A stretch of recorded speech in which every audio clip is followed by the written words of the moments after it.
虽然有上千上万的民众行上街头抗议国会这款法案的修法，也毋过法案嘛是三读通过咯。推动这届青鸟运行动的民间团体是表示虽然立法院外口的抗议暂时休困，也毋过民众的抗争一定会继续，绝对袂让这款危害民主的法案伤害台湾。条文修正通过。立法院长韩国瑜5月28宣布三读通过有济争议的立法院这款刑司法修正案，台北有超过7万人响应青鸟行动，民众来到立法院外口举票语、喊口号表示不满。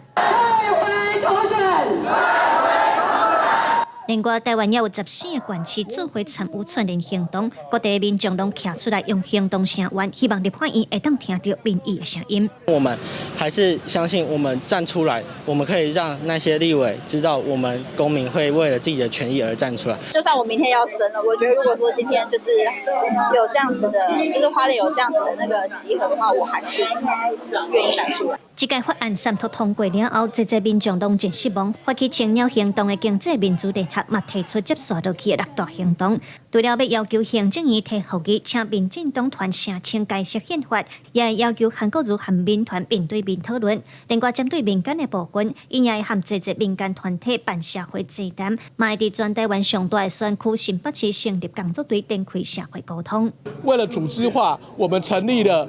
台湾公民阵线新北工作队，我们要共同发起